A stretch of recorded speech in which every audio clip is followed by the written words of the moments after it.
bien, je vais vous parler du diagnostic anténatal. Finalement, il y a une filiation logique avec ce que Claire vient de vous présenter, et c'est quelque chose qu'on pratique pratiquement tous les jours, aussi bien en médecine pédiatrique qu'adulte, dans ce contexte des maladies héréditaires, pas que rénales, mais bien sûr aussi rénales. Alors, je vais vous donner quelques chiffres d'abord pour vous expliquer un petit peu l'embryon, le fœtus et ce qui se passe au niveau de l'appareil urinaire pendant le développement de l'être humain. Et il y a quelques grandes étapes à connaître. Déjà, il y a de la terminologie. On parle d'embryon jusqu'à la 12e semaine post-conceptionnelle, et ensuite on parle de fœtus. Ça, c'est une définition. L'autre chose qui est franco-française, c'est que sur le plan légal, la déclaration à l'état civil comme un être viable, pas vivant mais viable, se fait à partir de la 22e semaine ou un poids de 500 grammes. C'est la loi. C'est discutable, il y a tout un tas de débats autour de ça, mais enfin actuellement c'est ce qui est défini. Et puis en ce qui concerne les repères chronologiques, la maturation subit quelques étapes qui sont importantes. À la 7e semaine se fait la différenciation sexuelle, à la 8e commence la néphrogénèse, c'est-à-dire la genèse du rein. À la 11e semaine, on voit apparaître les premières urines. À la 12e, 14e semaine, on commence à bien voir les reins qui sont identifiés. À la 18e semaine, le liquide amniotique est pratiquement fait que d'urine, donc ça devient un bon marqueur du fonctionnement rénal, du fœtus. À la 20e, 22e semaine, c'est le moment où est indiqué ce qu'on appelle l'échographie morphologique, qui fait un petit peu le point des malformations potentielles dans leur ensemble, pas seulement rénales, mais de toutes les malformations. Et à la 24e semaine apparaît ce qu'on appelle la différenciation cortico-médulaire. C'est un aspect échographique des reins qu'on suit tout le temps, hein, vous l'avez sûrement vu à l'âge adulte, c'est quelque chose qu'on suivra toute la vie et qui témoigne un petit peu de la qualité du fonctionnement rénal. Alors, le diagnostic anténatal échographique a commencé dans les années 80 avec l'échographie, mais j'aurais dû d'ailleurs vous amener des clichés de l'époque. La définition de l'échographie est quelque chose qui a progressé considérablement. En 1980, il y avait une définition épouvantable. J'ai retrouvé des vieux clichés de cette époque. On se demande comment on arrive à en faire quelque chose, et je pense que vous voyez que les énormes malformations, actuellement, on a affaire à des appareils d'échographie qui sont extrêmement sophistiqués, avec un pouvoir de définition qui est devenu extraordinaire. Et c'est un outil qui n'est pas irradiant, qui nécessite par contre un entraînement très particulier. On ne s'improvise pas expert échographique du diagnostic anténatal. Alors au total, il y a à peu près 4% des fœtus qui ont des malformations, c'est une loi de la nature, et en ce qui concerne les malformations urinaires, 1 à 6 pour 1000 enfants nés. Je parle des enfants nés, parce qu'on a une mauvaise lisibilité des enfants qui sont morts-nés, pour des raisons urinaires, et 1 à 6 pour 1000 des enfants nés présentent une malformation urinaire. C'est quand même assez important comme quantité. Alors, quelques éléments du cadre du diagnostic anténatal en France.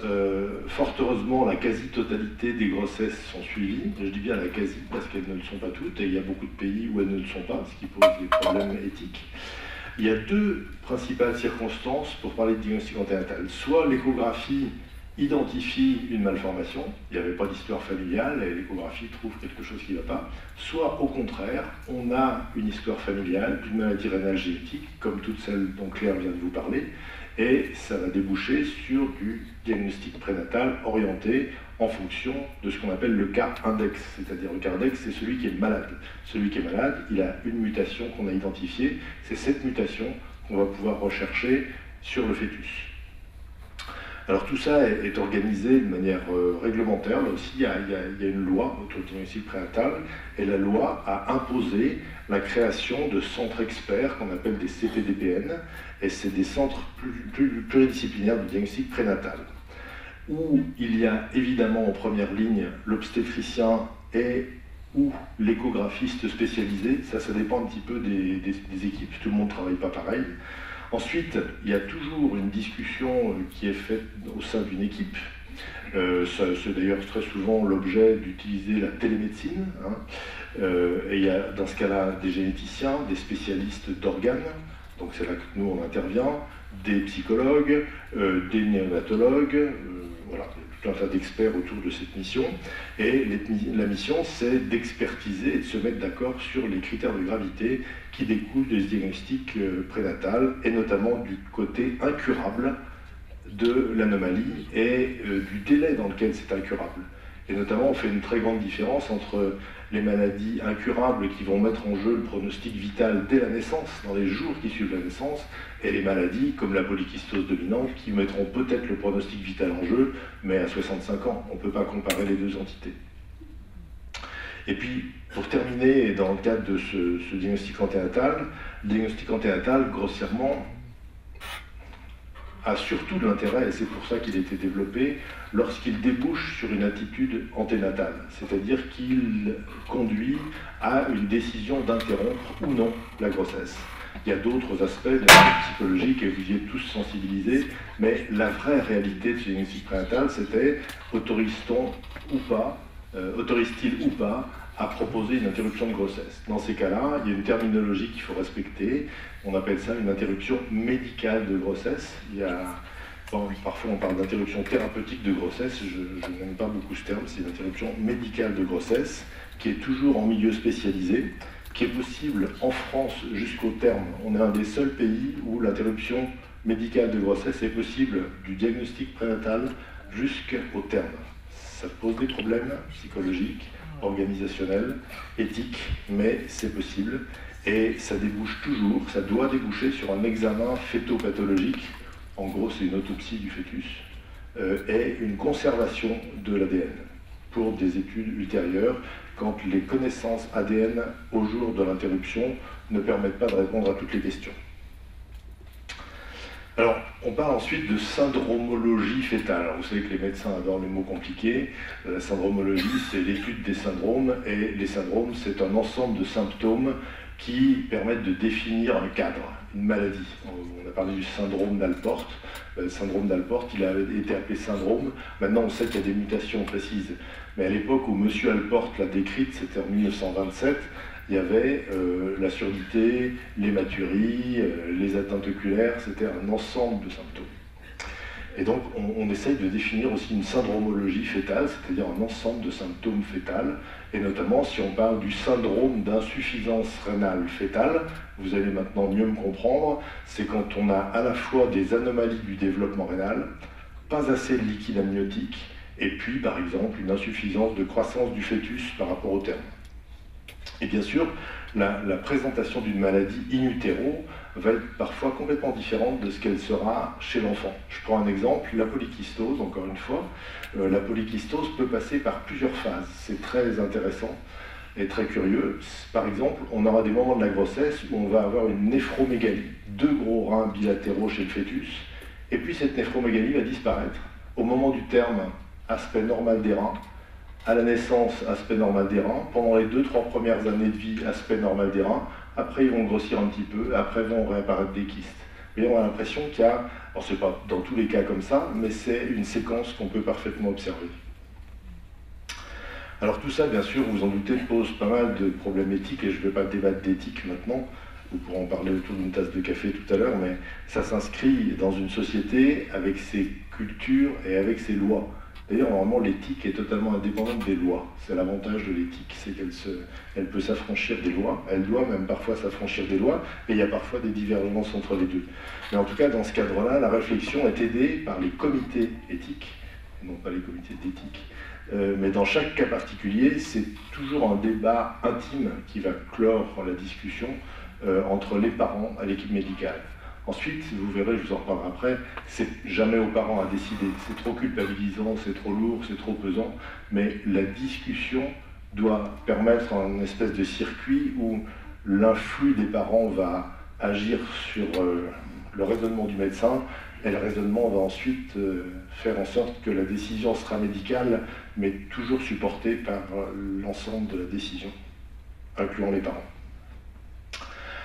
Alors pour l'évaluation du fœtus, on a des outils. Des outils, le premier outil, vous en doutez, on en a parlé ce matin, c'est l'histoire familiale.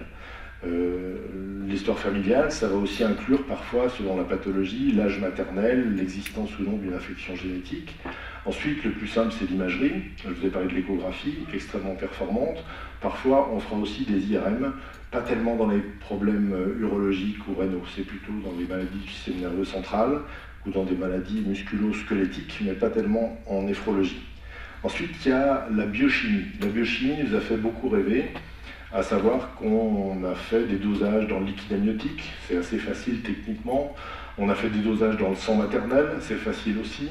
On est même allé jusqu'à faire des dosages dans le sang du cordon, c'est-à-dire que sous échographie, certains experts habilités sont allés ponctionner les vaisseaux du cordon ombilical et comme ça on a accès au sang du fœtus lui-même. C'est séduisant, c'est pas anodin, vous imaginez bien que ça peut se compliquer parfois, et c'est une technique qui est intéressante, qui est un petit peu déçue et qui est un petit peu en perte de vitesse. Et puis il y a peut-être de la place pour de nouveaux biomarqueurs qui reposent sur des techniques d'omique, de protéomique, de métabolomique, etc., qu'on peut faire dans l'urine, dans le sang, dans tous les liquides biologiques. Et puis il y a la génétique pure et dure avec le karyotype, qui n'est pas le plus utilisé dans le domaine des maladies rénales héréditaires, mais surtout l'étude de l'ARN, soit par séquençage classique, soit plus modernement avec les techniques de séquençage à haut débit, les NGS. NGS, ça veut dire New Generation Sequencing. Alors voilà quelques aspects d'échographie que je vous montre ici. Bon, vous y retrouverez pas grand-chose, hein, parce que déjà l'étude du fœtus, c'est pas toujours très simple, mais j'ai pris des situations un petit peu faciles à comprendre. Là, vous avez un fœtus, ça c'est ses fesses, ça c'est son dos, et là vous avez une grosse dilatation du bassinet, dilatation de l'urtère, et on voit ici la vessie. Ça correspond à un aspect d'urétéro-hydronéphrose. Ici, vous avez des valves de l'urètre postérieur, cette espèce de zone hachurée qu'on voit, c'est la colonne vertébrale.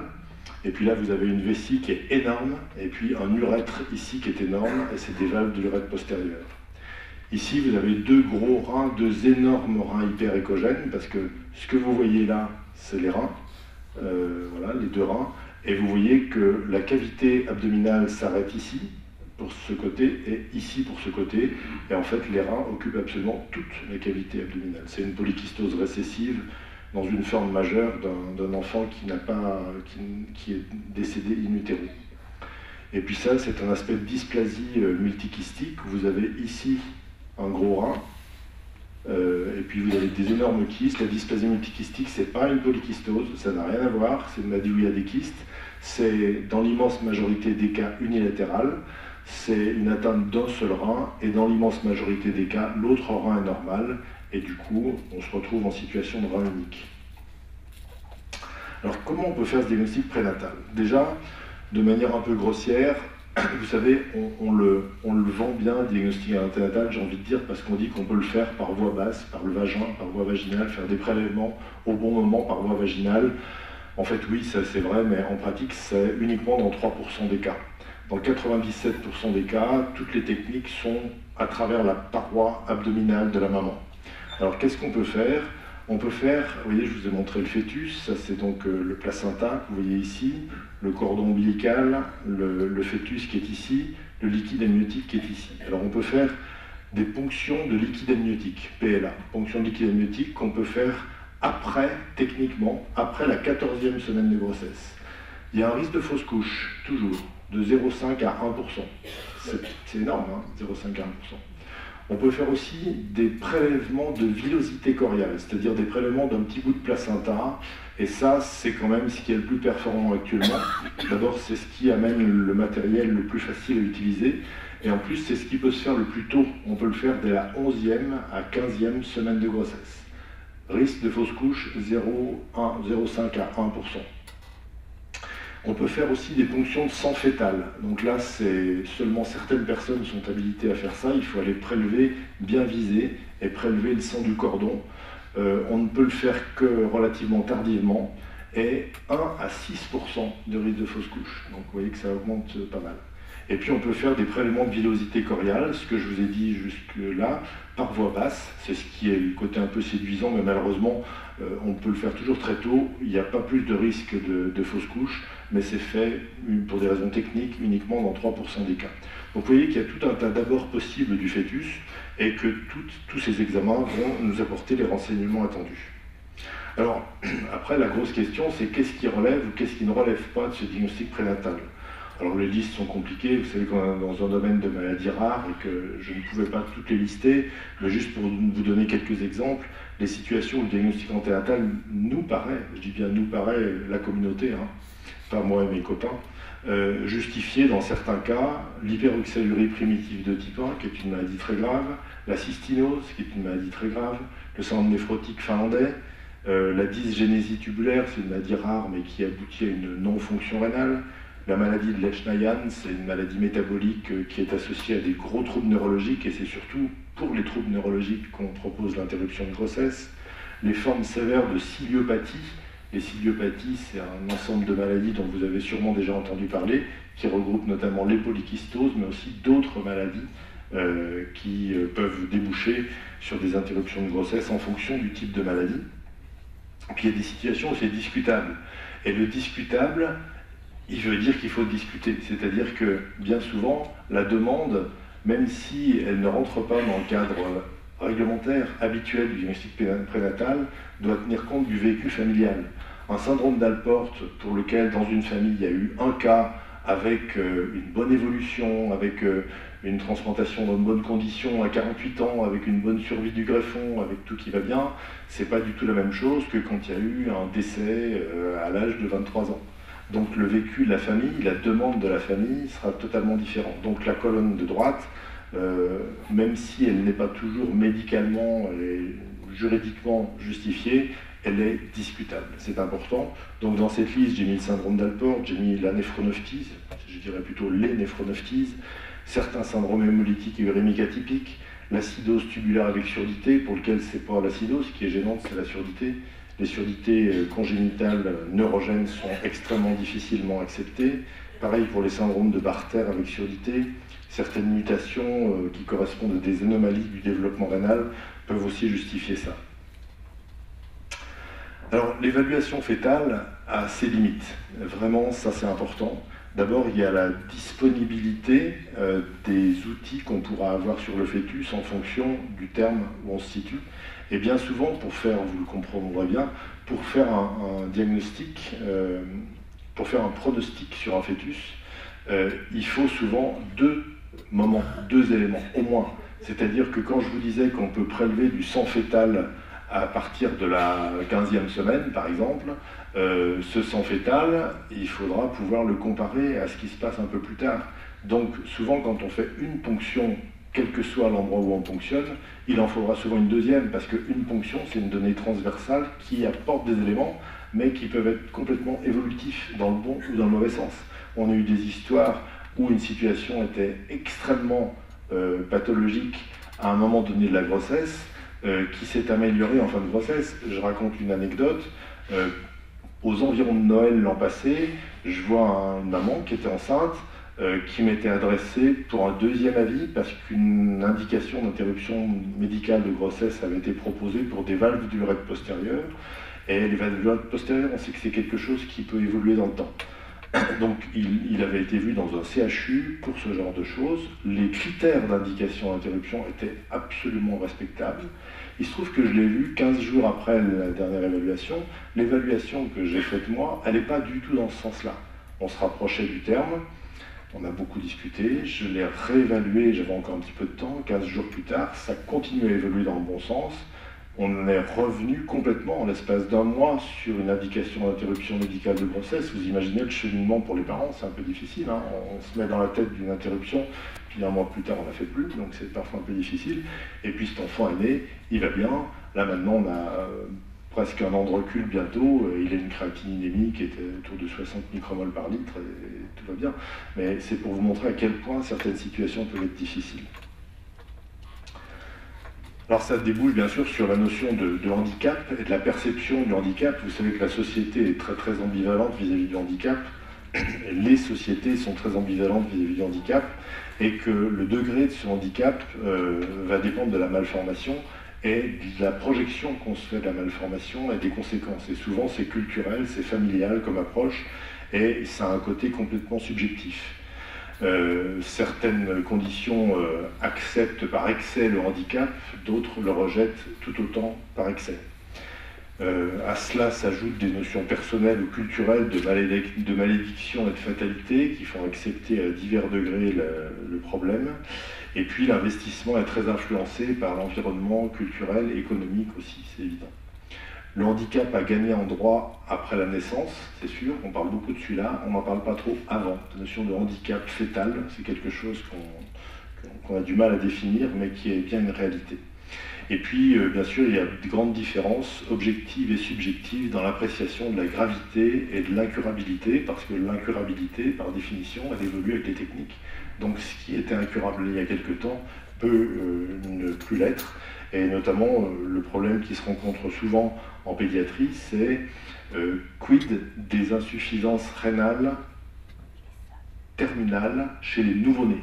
Un nouveau-né, c'est un enfant de moins de 28 jours, hein, la définition. Plusieurs situations font que certains enfants sont déjà en insuffisance rénale terminale avant le 28e jour. Nous, on peut les dialyser, pas de problème, techniquement. Maintenant, il faut voir tout ce que ça représente. La charge que ça représente pour l'enfant, qui d'emblée démarre la vie dans les 28 premiers jours avec un cathéter de dialyse péritonéale, tout ce qu'il va avoir après. La charge pour la fratrie, le véhicule de la fratrie. On sait qu'on touche directement toute la fratrie. La charge, bien sûr, pour les parents, accessoirement pour la société. Les incertitudes qui ne sont pas rénales, ça c'est très important. La pire difficulté dans les insuffisances rénales néonatales, c'est pas la dialyse, c'est pas les reins, c'est le développement cérébral. Le développement cérébral, on le sait, peut être impacté par l'absence de fonction rénale néonatale et on n'a pas tellement d'outils pour mesurer ce qui va être par la suite. Donc c'est un challenge, c'est un enjeu qu'on ne peut pas imposer au-delà des capacités que nous avons à faire un pronostic. Donc on est obligé de garder l'esprit suffisamment ouvert pour interrompre parfois certains parcours de ce type-là.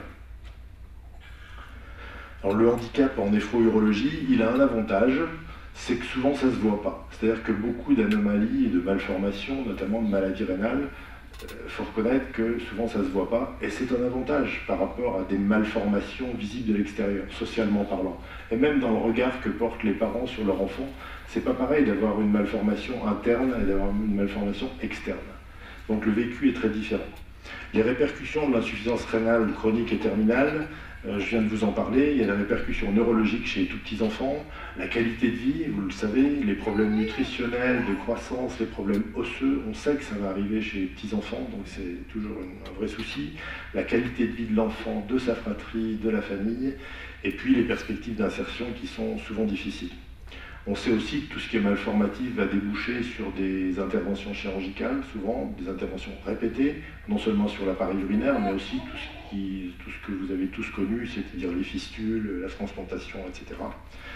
Il y a parfois aussi des anomalies de la continence, de la sexualité, une morbimortalité cardiovasculaire à long terme, et puis il y a toutes les anomalies extra-rénales qui peuvent être associées aux maladies rénales, c'est fréquent dans le cadre des maladies génétiques, et ces anomalies extra-rénales vont évoluer pour leur propre compte. Donc tous ces éléments-là qui sont prospectifs, qui sont très difficiles à appréhender, même si on sait qu'ils existent.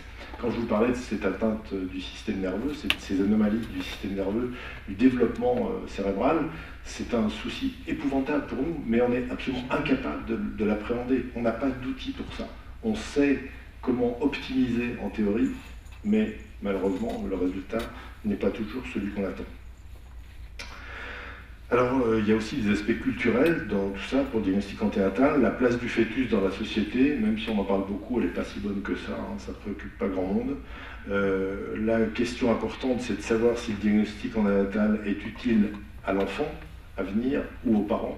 On voit les deux. Il y a des parents qui abusent probablement d'un certain pouvoir décisionnel dans un sens ou dans l'autre sur le fœtus. Et on est là aussi pour mettre les choses le plus à plat possible. C'est normal, hein, c'est normal. On conçoit très bien que des parents ont une vision très personnelle des choses, mais certains parents, clairement, font des pressions qui sont eux-mêmes parfois soumis à des pressions d'autres membres de la famille. Et la question clé, c'est de savoir ce qu'on fera du résultat de ce diagnostic anténatal. Quand on fait un diagnostic anténatal, notamment par des ponctions agressives pour une étude de l'ADN, il faut bien savoir ce qu'on va en faire. Je reprends un exemple. La polykystose dominante, personnellement, je pense qu'il n'est pas logique, qu'il n'est pas éthique de proposer un diagnostic prénatal de polykystose dominante. La maladie n'est pas suffisamment grave, entre guillemets, on pourra en reparler, vous n'êtes peut-être pas de maladie, mais pour proposer ce diagnostic anténatal et faire courir ce risque. Par contre, dans d'autres maladies beaucoup plus graves, comme la cystinose par exemple, la discussion, il n'y a pas de discussion, c'est absolument évident. Ça va dépendre aussi de l'acceptation qui va être exposée à tout un tas de trucs. C'est-à-dire qu'il faut que la famille accepte le principe du diagnostic prénatal. Ils peuvent très bien le refuser. Qu'ils acceptent aussi les outils. Il y a des gens qui aimeraient bien le diagnostic prénatal, mais pas par une ponction du sang fœtal ou pas par une ponction des villosités cordiales. Ça dépend aussi du verdict. Donc, il faut anticiper tout ça. Qu'est-ce qu'on va faire selon la réponse A? Qu'est-ce qu'on va faire selon la réponse B? Il faut qu'avant de faire le diagnostic prénatal, on ait fait tous les plans. Il faut tout envisager. Si on n'est pas d'accord sur toutes les pistes données par les scénarios possibles, il ne faut pas faire de diagnostic anténatal. Il faut qu'on soit absolument clair là-dessus. Et puis, de l'issue proposée aussi, il faut que si on fait un diagnostic prénatal dans la perspective d'une interruption médicale de grossesse, on soit tous bien d'accord là-dessus. Le père est la mère. Les couples sont parfois de composition variable et c'est un élément important. Et puis l'information va être très différente selon que le diagnostic anténatal est fait par échographie, parce que souvent déjà les modalités suivant lesquelles ça se passe peuvent être un peu difficiles, c'est-à-dire qu'une femme de 26 ans et demi, heureuse, en plein bonheur, qui a tout pour elle, c'est son deuxième enfant, le premier allait bien, pas d'histoire familiale, on fait une échographie, paf, on tombe sur une énorme dilatation bilatérale, des valves de l'urètre, etc. Et il y a tout un tas de choses. On voit des parents qui nous disent que la tête du gynécologue s'est décomposée, etc. Tout ça, ça va marquer à vie le couple, la mère, le couple. Et il faut tenir compte de tout ça. Donc ça nécessite aussi que les obstétriciens soient le mieux formés à ça. Mais c'est eux qui sont en première ligne, ils ont un sale boulot à ce titre-là. Parce que, en même temps, ils ne sont pas les experts de la maladie, mais ils sont les experts de l'outil. Et ça, c'est très difficile. C'est-à-dire qu'ils sont très bons. Ils vont dire, ouais, il y a une dilatation, elle est très anormale, il y a un gros problème. Mais tout de suite, ça va générer tout un tas de questions de la part du couple, mais ils n'auront pas toujours tous les outils pour répondre. Et ça, c'est très difficile. C'est pour ça qu'il faut qu'on soit très bien organisé pour que très vite, quand je dis très vite, c'est le jour même ou le lendemain, on puisse les voir pour répondre à ces questions. Sinon, on peut avoir des dérives de pensée, des constructions psychologiques qui sont très embêtantes. Donc, le temps passe, je vais passer un petit peu pour aller à des choses que je voulais vous dire. Le diagnostic anténatal ne signifie pas forcément interruption médicale de grossesse, hein, c'est important, parce qu'il peut déboucher sur des informations rassurantes. Ces informations rassurantes, c'est par exemple lorsqu'une maladie liée au sexe montre que le sexe du fœtus n'est pas celui qui était à risque. Donc déjà ça, c'est une bonne chose. C'est le cas, j'ai pris un exemple qui n'est pas néphrologique, de la myopathie du chêne par exemple. Ça peut être aussi lorsque la recherche d'une mutation connue dans un cas index n'est pas retrouvée chez le fœtus. Bingo, tout le monde est content, mais il faut le faire. Ça peut être aussi le cas où on a découvert une malformation, mais que cette malformation n'est pas si grave que ça. Alors c'est facile à dire pour les médecins, on dit toujours qu'on banalise certaines situations, mais on ne peut pas comparer une dysplasie multikystique qui va affecter un rein, ok, c'est une grosse malformation, mais un rein, l'autre est là, avec une polykystose récessive à expression fœtale. On ne peut pas comparer. Ça permet aussi, l'autre avantage, c'est que ça permet, quand c'est positif et quand on maintient la grossesse, une prise en charge adaptée. Ça, c'est très très important, parce que ça permettra une prise en charge chirurgicale quand c'est utile.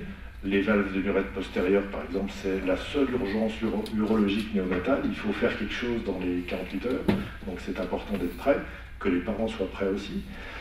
Une prise en charge médicale adaptée, qui est spécifique, mais c'est notre boulot.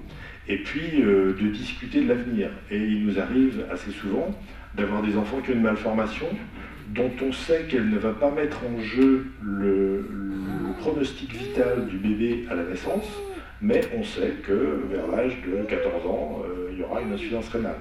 Donc on peut en parler, je dirais, plus sereinement. Les parents, dans l'immense majorité des cas, bien sûr, acceptent cette évolution, acceptent le pronostic de l'insuffisance rénale. Et du coup, de fil en aiguille, on arrive rapidement à discuter déjà de la greffe familiale dont Claire nous parlait tout à l'heure, in utero. le bébé n'est pas encore né, qu'on est déjà en train de discuter de non, c'est moi qui serai donneur, non, c'est moi, etc. Voilà. Quelque part, c'est très positif, cette évolution. C'est très positif parce que ça témoigne de l'engagement des parents dans la prise en charge qui va venir. Ça témoigne de la compréhension des parents de ce qui s'est passé, et le fait que les deux se bagarrent pour vouloir être donneurs, c'est plutôt de bons pronostics, à mon avis, pour la suite. Alors, il y a des problèmes qui peuvent être posés par certaines attitudes extrêmes. En France, il y a un diagnostic anténatal systématique. Alors, diagnostic anténatal, ça ne veut pas dire tout ce que je vous ai dit, hein, mais l'échographie est systématique, ce qui fait que ça peut avoir des travers. Et notamment, il y a une anomalie qui est extrêmement fréquente, je dis bien une anomalie, c'est que les bassinets des reins sont un petit peu dilatés. Et on ne savait pas ça avant le diagnostic prénatal. On ignorait plein de choses. Même les dysplasies multikystiques, qui sont une anomalie fréquente, on en ignorait la fréquence. Actuellement, on a une vision qui est presque extrémiste, c'est-à-dire qu'on dépiste des anomalies dont on ne tenait pas compte. Alors ok, ça a été bénéfique pour celles qui sont importantes, mais pour toutes les petites anomalies mineures, finalement, on est désolé, mais on a donné des soucis aux familles, alors que finalement, ça n'en est pas. Même si nous, on banalise une petite dilatation, les parents, ils banalisent jamais. Et il faut la suivre, et voilà. Donc on a créé quelque chose. Donc ça, c'est le côté un petit peu négatif. Ensuite, on a mis en évidence plein d'anomalies peu spécifiques. Et il y en a une dont je vous parle parce qu'elle est très embêtante, c'est la clarté nucale. La clarté nucale, c'est à l'échographie une petite zone au niveau de la nuque qui peut apparaître trop épaisse. Et quand cette clarté nucale est trop importante, c'est un signe malheureusement de trisomie 21. Le problème, c'est que ce n'est pas spécifique de la trisomie 21. Ça peut orienter vers, mais ça ne veut pas dire trisomie 21. Et il y a beaucoup dans cette salle, il y en a au moins 3 ou 4 parmi vous, qui avaient certainement une clarté nucale quand ils étaient dans l'utérus de leur mère, et qui ne se portent pas plus mal. Donc là aussi, on a défini des signes d'alerte, mais qui prennent une ampleur qui est parfois un petit peu démesurée. Et puis parfois aussi, l'interruption médicale de grossesse peut être considérée comme trop facile, la loi française l'autorisant jusqu'au terme.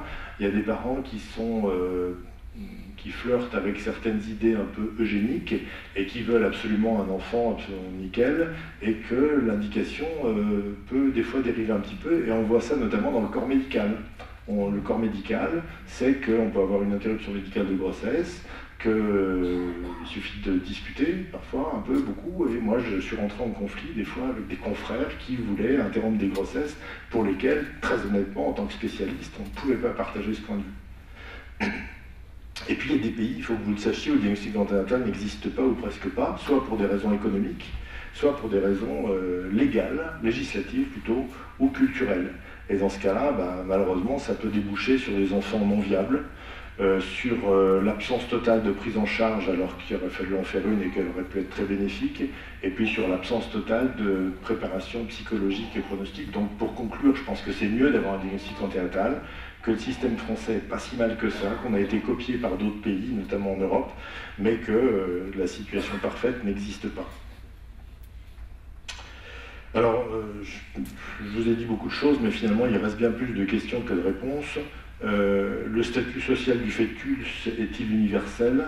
Il faudrait, mais en fait non. Est-on en droit de ne souhaiter que des enfants parfaits? On flirte avec l'eugénisme. Peut-on priver un nouveau-né d'une prise en charge précoce? Non.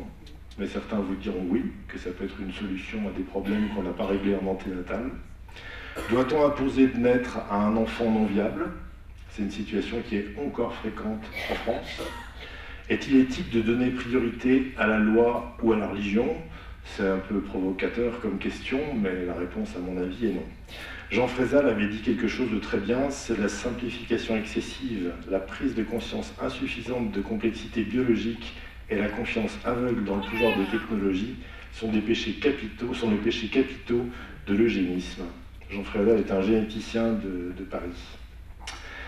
Alors, quelques propositions pour s'améliorer, surtout diffuser l'information sur le diagnostic anténatal, c'est important, et c'est notre rôle aussi de donner cette culture aux étudiants en médecine qui ne l'ont pas encore assez. On sait que ça se fait, mais il y a tout ce qui tourne autour. Aux étudiants plus spécialisés dans le DES de néphrologie, aux patients, à vous. Je pense que c'est important pour relayer l'information. Et puis de former aussi les gens au diagnostic anténatal. Et notamment, je trouve que notre mission la plus importante à nous, qui sommes considérés comme experts, c'est de former les obstétriciens. Mais malheureusement, les neurologues leur diront la même chose, les cardiologues leur diront la même chose, etc. Et ils ne peuvent pas, quoi. Il y a un phénomène de saturation. Alors ce qu'on peut proposer, par contre, c'est de mesurer systématiquement la taille des reins.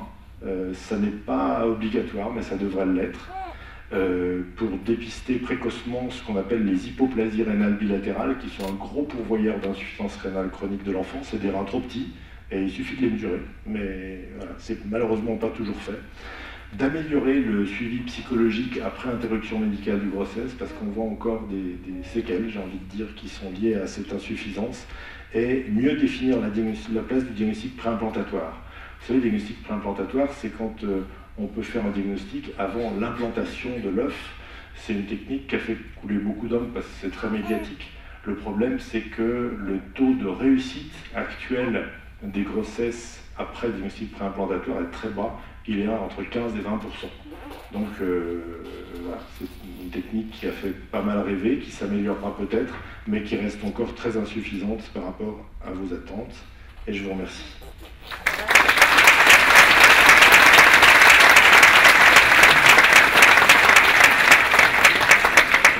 Je répète, s'il y a une ou deux questions, nous pouvons les prendre parce que ensuite Pierre va nous quitter et donc il faut pas tout de suite. Ah bon, d'accord. Alors vous pourrez lui poser des questions pendant la pause café aussi. Bonjour, je voulais juste apporter un témoignage parce que je suis le cas parfait du début à la fin. J'ai vécu toutes les étapes et moi ça a été une catastrophe. Donc je voulais quand même. C'est vrai que en théorie c'est vraiment le parcours que l'on va avoir quand on a une maladie génétique. C'est une maladie génétique qui est peut-être classée dans les interruptions médicales de grossesse ne sont pas forcément justifiées. J'ai un syndrome d'Epstein. Le problème, c'est que dans les syndromes d'Epstein, on a une association de plusieurs pathologies, la thrombopénie, la surdité et l'insuffisance rénale qui arrivent très souvent assez tôt, dans l'adolescence. Alors, moi, je voulais juste dire qu'à toutes les étapes, il y a eu des problèmes. Le premier problème, c'est au moment où on a cherché en fait à avoir un diagnostic anténatal, on m'a assez culpabilisé sur ma volonté de faire une interruption médicale de grossesse en cas de diagnostic positif. Ma maladie est dominante, j'ai donc un risque sur 2 d'avoir la maladie, de transmettre la maladie. Au moment où j'ai demandé en fait à faire une interruption médicale de grossesse, on m'a culpabilisé et au niveau du parcours psychologique, je pense que tout commence là. Parce qu'on n'en cicatrise jamais en fait de ça. Après, quand les choses se passent mal, on se pose toujours la question, est-ce que finalement j'aurais pas dû le faire?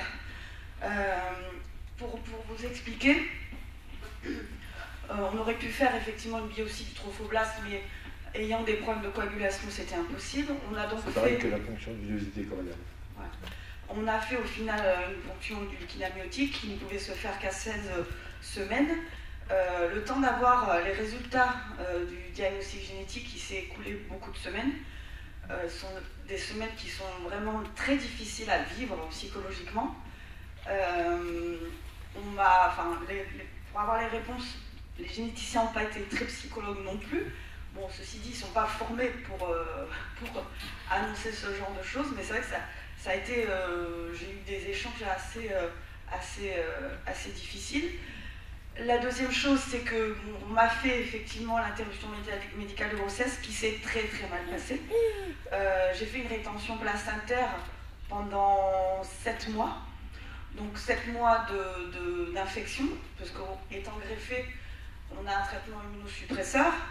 On tolère beaucoup plus les morceaux de placenta. J'ai fait, au moment de l'interruption médicale de grossesse qui se résume à un accouchement, j'étais toute seule dans la salle de travail. J'ai expulsé mon fœtus toute seule, sans équipe médicale. J'ai fait une hémorragie derrière. Et puis derrière, psychologiquement, j'ai eu aucun suivi. Voilà. Pour moi, c'est toujours très difficile, effectivement, à accepter cette idée, à accepter, on va dire, l'idée que j'ai fait ça, j'étais à l'origine de ça.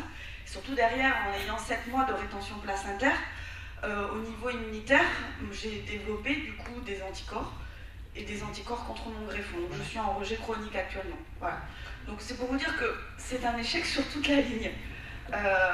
Juste pour vous dire que avant de faire ce genre d'acte, je pense qu'il faut bien réfléchir, réfléchir à tous les aspects négatifs, parce qu'effectivement, pour le coup, moi j'ai eu beaucoup d'aspects négatifs et ça c'est vraiment pas passé comme il faut. Voilà.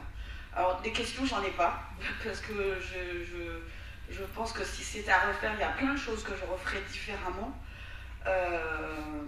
Juste une chose, c'est juste une remarque à faire aux équipes médicales, de travailler un petit peu plus le côté psychologique. Voilà. Parce que je pense qu'on est très performants au niveau médical, les gens sont très performants. Par contre, ce sont toujours les grains de sable qui font que les choses se compliquent. Les gens, enfin, pour l'interruption médicale de grossesse, c'était programmé. Au final, il y a eu des grains de sable. Je vous parle juste un exemple, la transfusion de plaquettes au moment de l'interruption médicale de grossesse a été faite le matin à 8h, j'ai expulsé à 3h du matin.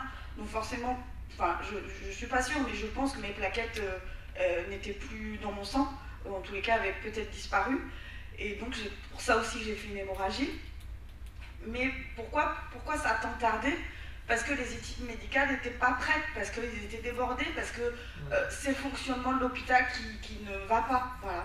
Je ne lance pas la pierre individuellement, mais je pense qu'il faut qu'on arrive à coordonner les équipes et il faut vraiment faire des progrès là-dessus, parce que ce sont ces petits grains de sable qui font que les situations deviennent catastrophiques après. Voilà. C'est juste ça. Je vous remercie beaucoup pour ce témoignage, parce que...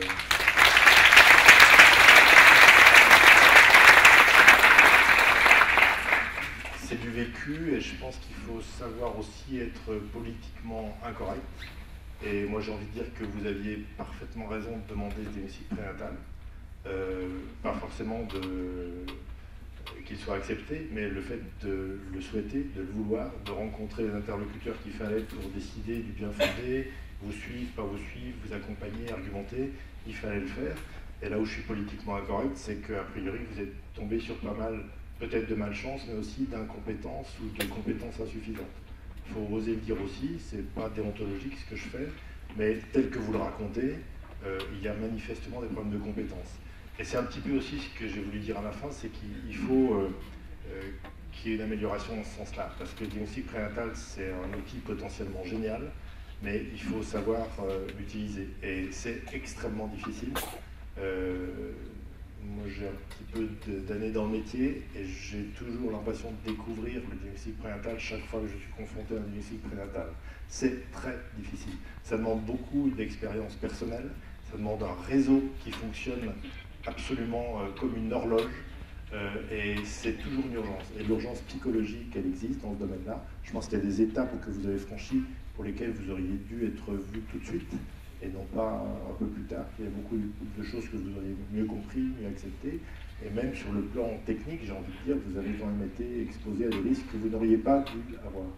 Alors, il y a certainement des raisons à cela. Si je discutais avec l'équipe médicale en question, il y aurait forcément des explications, mais n'empêche que votre vécu il est catastrophique, que vous en avez des séquelles depuis cette date et que vous en aurez encore, et on doit absolument lutter contre ça. Donc,